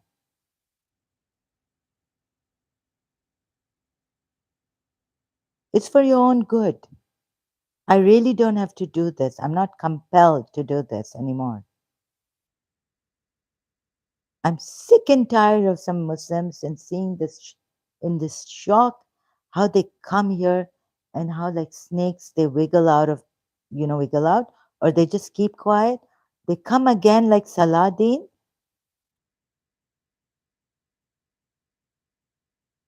You want to fight for your religion, or let's see. So I allowed them,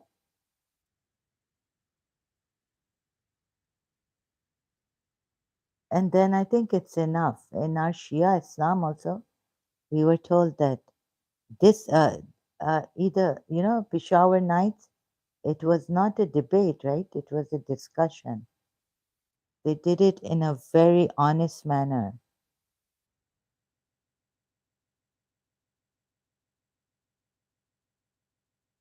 So I don't want dishonest people coming here. Dishonest Muslims, if you have anger, you want to kill us, you just make a channel i- on your own. Just,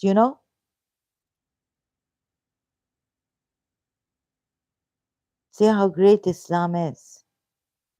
Masjid al Haram is for, I don't need anything. I'm not 52 years old. I just need to survive, right? Even my principal, the one I love, my beloved, who I didn't tell her, whom I didn't tell that I couldn't live without, I lived for many years without telling her.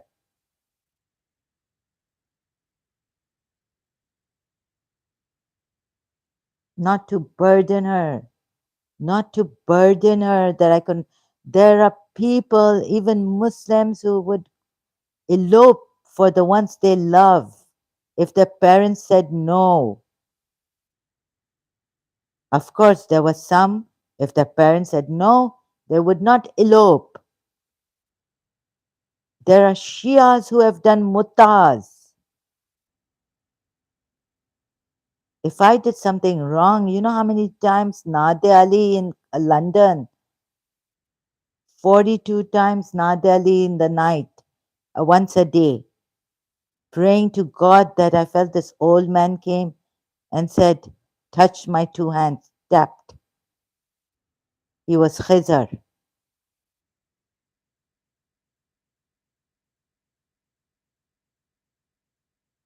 I haven't slept around with the person I loved in London or in Karachi.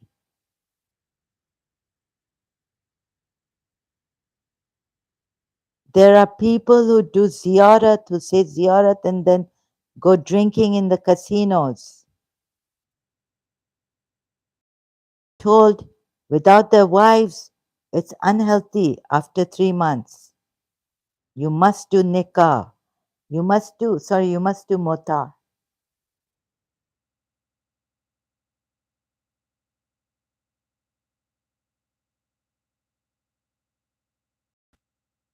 If they didn't do mota, they would be out for the prostitutes. God knows what they would do and what they would be. So, how much has shaitan gotten to me?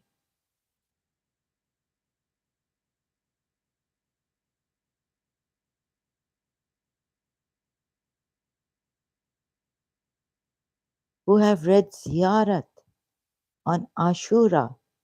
You know, one time you say, Assalamu alaikum, Ya Aba Abdullah. I was told to go on the roof and say it, and say, turn here and there, and say, Assalamu alaikum, Ya Ashabul Hussein. It's enough. How much shaitan, shaitan, shaitan?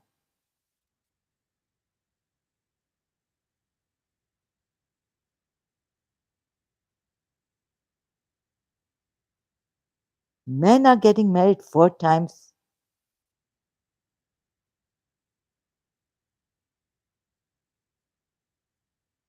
You know, Shias living in rich Arab countries, Sunni Arab countries, they have Mercedes. They work, but you know how for us Emiratis, we can buy the moment we step into after our education.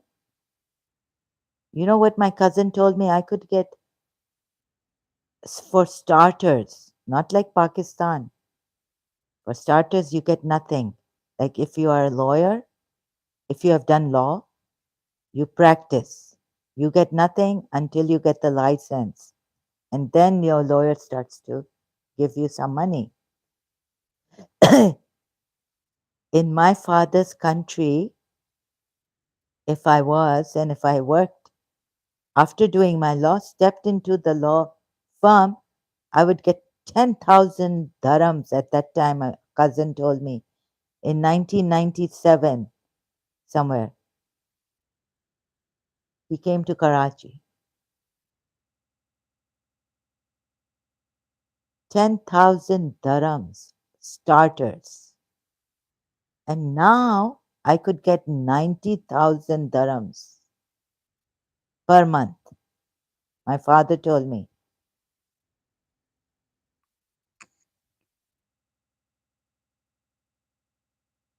So if you think I'm shaitan, shaitan, shaitan, you know how much heart it took for me that God was giving me signs in St. Joseph's College. I would throw up, but I would not go to my principal. So many times I've kept away from her. I may not go and tell her that I love her. In the cards I used to write, yours until you want me. I wouldn't even sign love, not very often.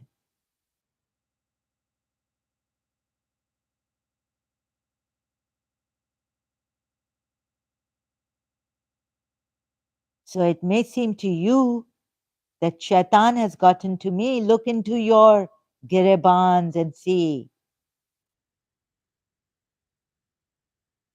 And if you are a Sayyid,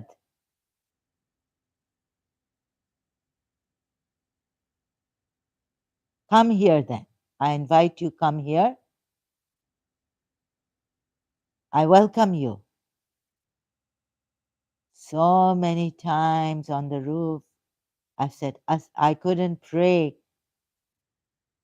Mosquitoes biting me. Assalamu alaikum salihin Allah. Please help us, saints, salihin. Please accept, not even like Assalamu alaikum salihin Allah, but that I am a gunegar. I'm a sinner. Please accept my, I don't know, because something I've done that I can't even see my mistakes.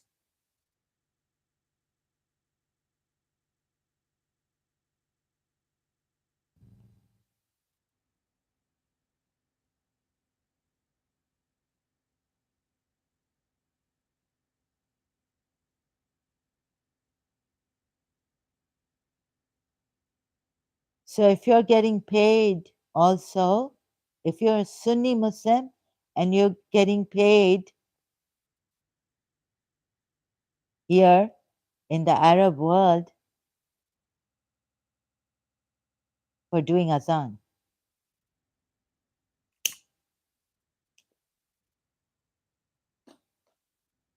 and for keeping a madrasa,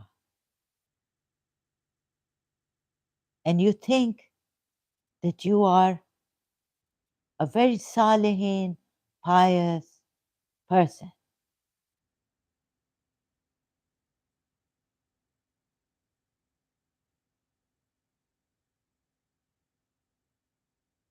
and who are you to decide that shaitan is on me and not on you?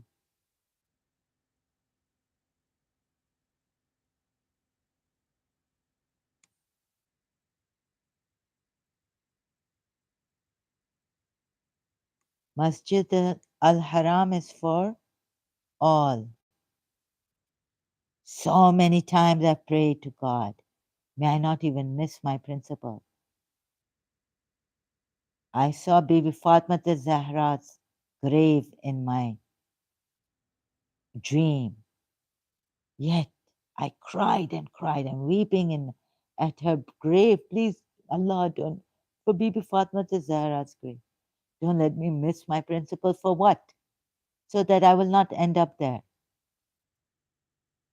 And so that I could keep my mother happy, everyone happy, having these nervous breakdowns.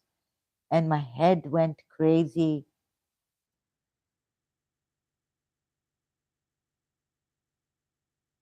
I don't know where my heart went, but it got shot up to my head like blood pressure. And it started to give me a brain damage. When I once in my, I prayed for my principal and I to meet. If God allows it, I saw in my dream that Hazrat Abbas is saying, I'm going back to bring water for Sakina. It's Karbala again. What did Yusuf Zaidi do? Sayyid. He got married to his cousin, telling me to keep my desires like a tin. You know, what do you call that? A lid on my desires. And himself, he's gone to London and carried his wife with him. And I asked him there, I asked him when he was there, are you praying namaz? He said, no, sorry, I don't have time. I haven't been praying namaz. First time I asked someone, first time in my life. Why would I ask someone, are you praying namaz? Because he was telling me he really got to me. So we don't taunt people on the faces or ask them these personal questions. Their religion is their religion. whether they pray namaz or not. We used to think it's a guna to ask someone. It's a sin. It's your life. But since he got to my life and told me not to meet my principal and all this, I was in that madness. I had to ask him. So if you think I have shaitan on me, because your religion, everything you do is astaghfirullah, auzu billah, la hawla wa la quwwat. You even don't know if shaitan is on you. If if you think you are one of the best alims and you are a marja and you've reached that place of marja,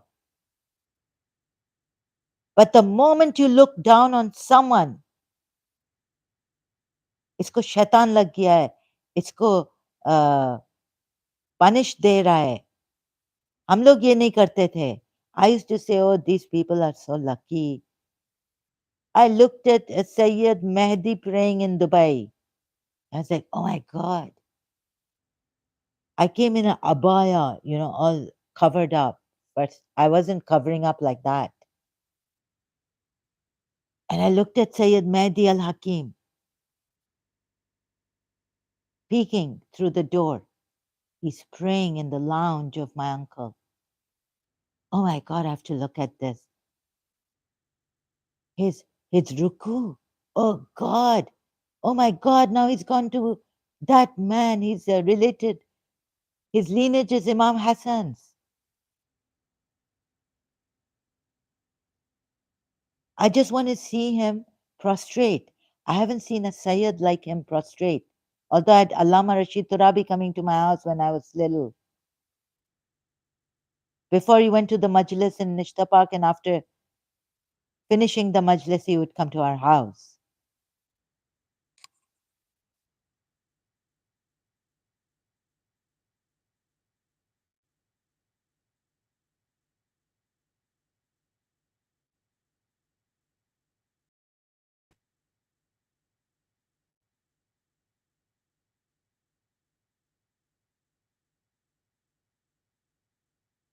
Those who those who separate, whom Allah wants to join, are the mischief makers. And now I will say to that Shia Sayyid, send a message to Yusuf Zaidi. You are the mischief maker. There's a ayat. Those who separate, whom Allah wishes to be joined, are the mischief makers. I found that ayat in my madness in Karachi. Where's that ayat?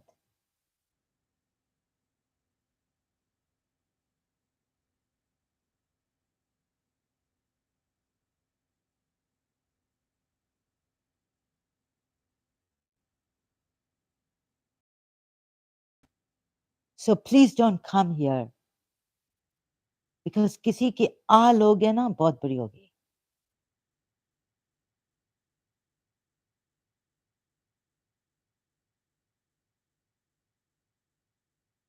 God knows. I mean, if you think you've been killing Shias in Pakistan, getting away with it,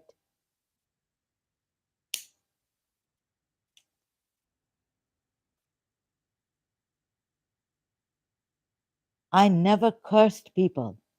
Never their children, never them. दुश्मन भी हमारे खुश रहें अपने घर, अपने काम में, अपने लाइफ में. Be happy.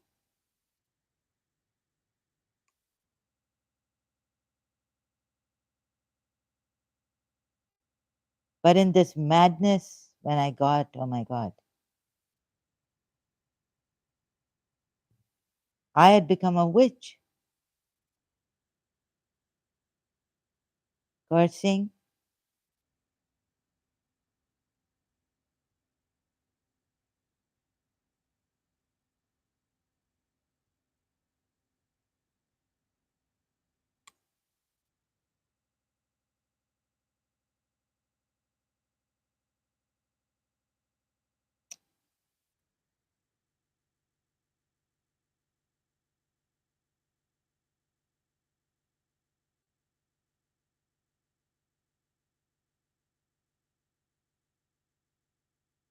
My hand doesn't set on this because it's not.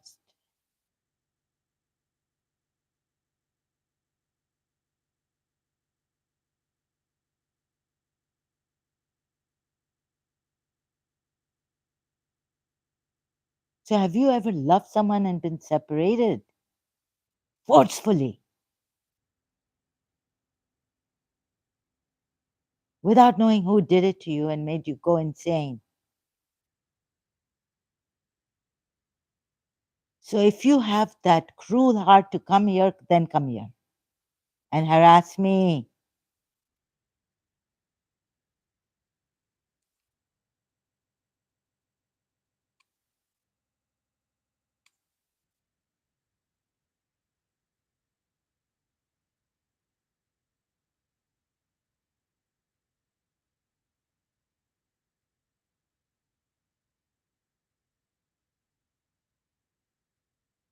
Someone is sticking out a tongue.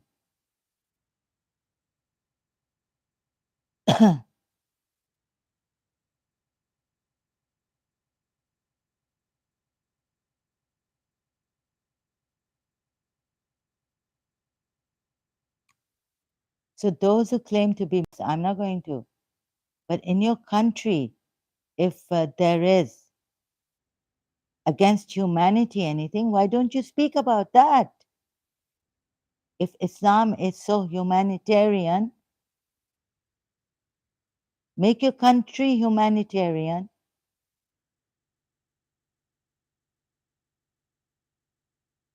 उधर जो ऑपरेशन हो रहा है पाकिस्तान में, जो डबल स्टैंडर्ड्स हमने सुना है, अभी सऊदी अरेबिया में भी सुना है, यूएई में भी देखा है.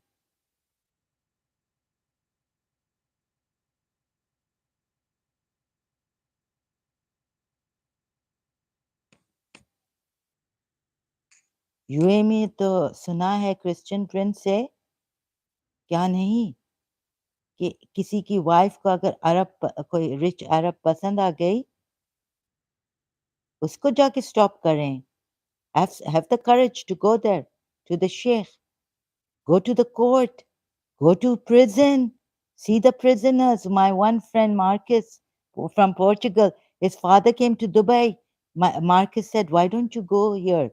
I said, I asked my father, like, no, we're not allowed to go to prison. Women, I mean, I don't know what it was here in Dubai. I have not lived in Dubai.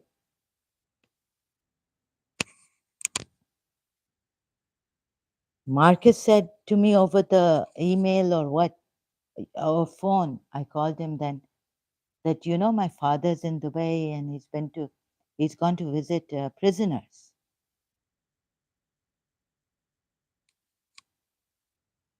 You can also go. He said, go visit the prisoners. Or at least I should have gone to the mental asylum here.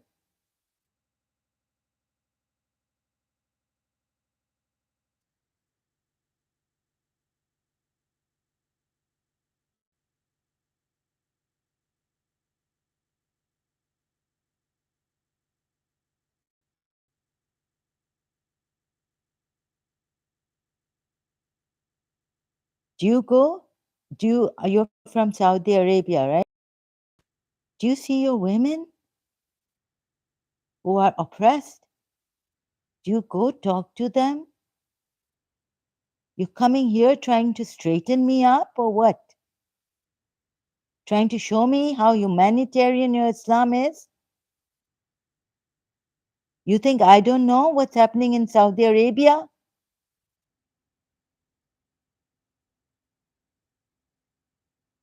Do you have any feelings for a woman who you've covered up and put in a palace or a house?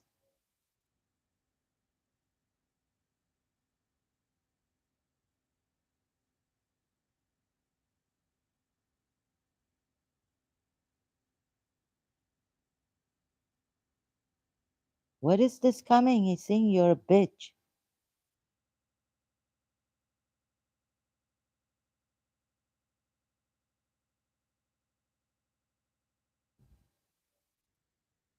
You can say bad words. Teach me how to say bad words. Like, that's what it is with such people.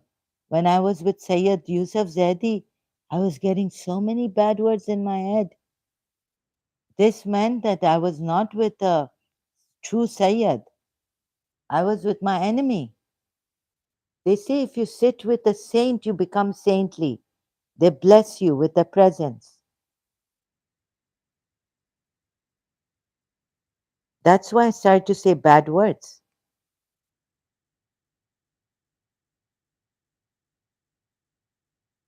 Where's that ayat which says that Masjid al Haram is for all people and the citizens?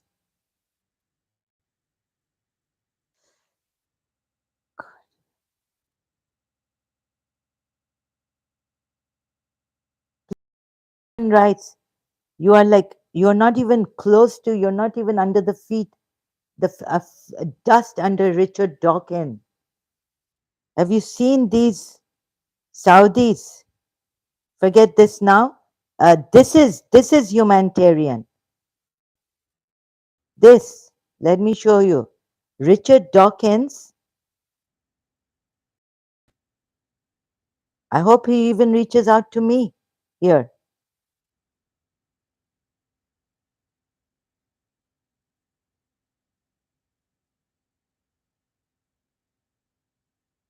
You will use me for muta or a mistress.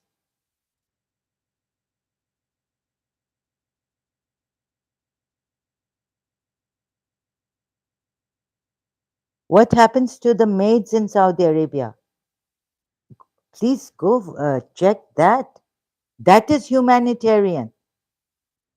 You should be busy doing that.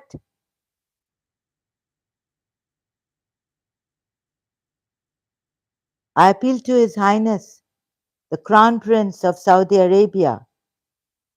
That is humanitarian. Please forget your Islam and all this and see if there is a maid that is not being oppressed in your country.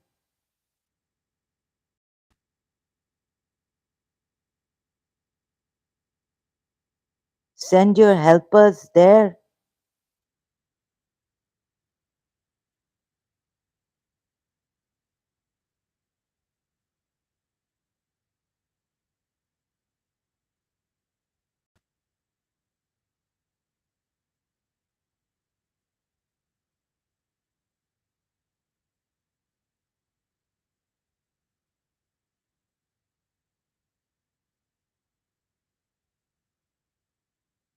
Richard Dawkins interviews Saudi Arabian atheist author Rana Ahmad.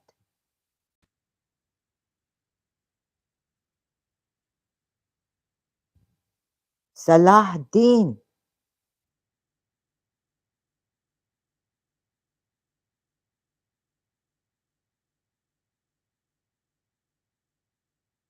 I timed you out and your messages are also deleted.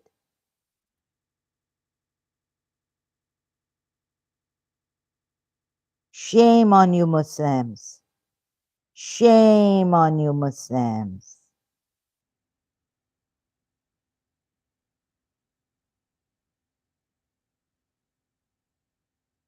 The family is after her to kill her. Was after her 3 years ago, I heard. Her brother, she can't give her brother where she lives, she's scared that her brother, Saudi brother, will come and kill her. This is Islam. In reality, this is Islam also.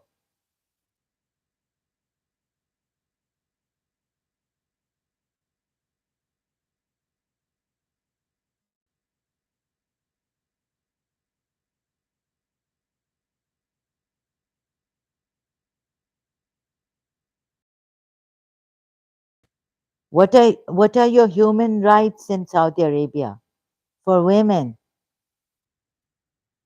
Don't just come here making a fool of me. See practically what's happening in Saudi Arabia and these Muslim countries.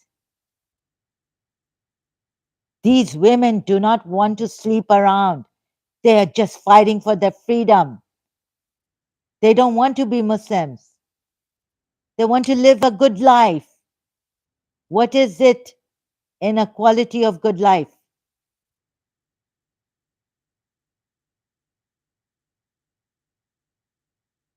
Retract this and retract that.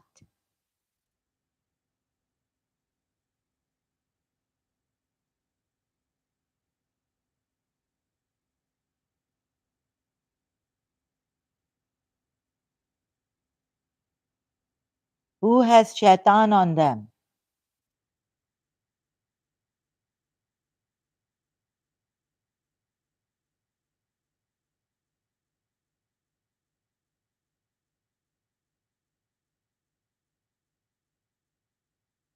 She wants her freedom, but her brother, her family could kill her.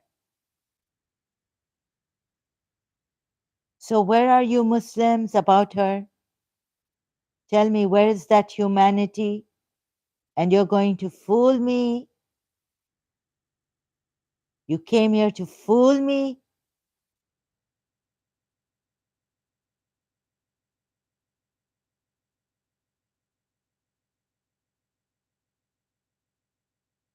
Oh, goodness. Good God.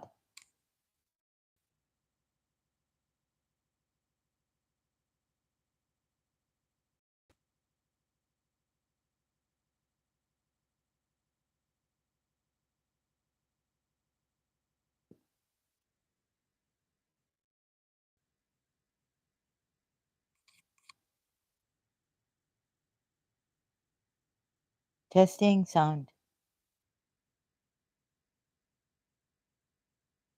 Yeah.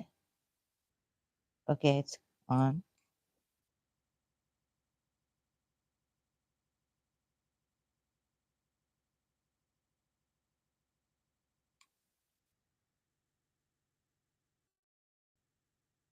No, did. And now, uh, stop fooling me.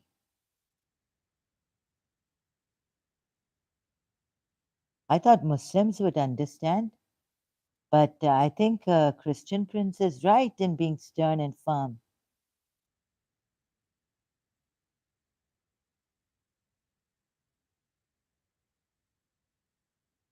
Even though soft with the Muslims.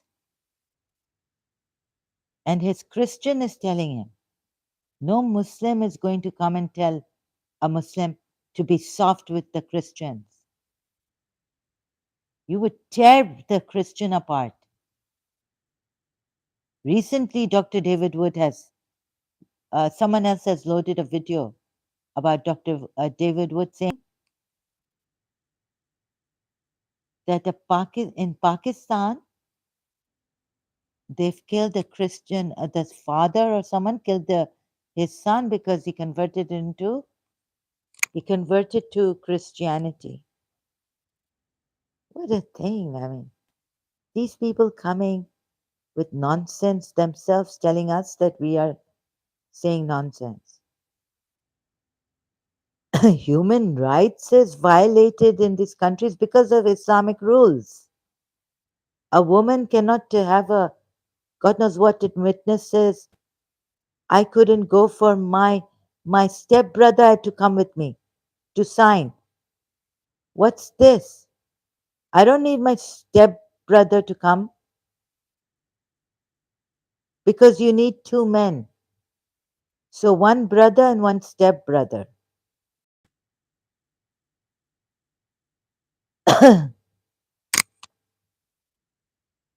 Before you couldn't own anything here without your father's, if you're not married, your father's jinsia, khalas al qaid, and your father has to come and be there.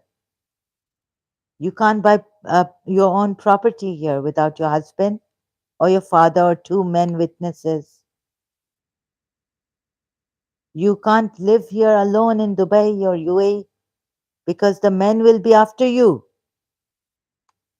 and they'll put the charges on me that I have done something to the man, a man because I go out alone, I'm independent. She must have done something.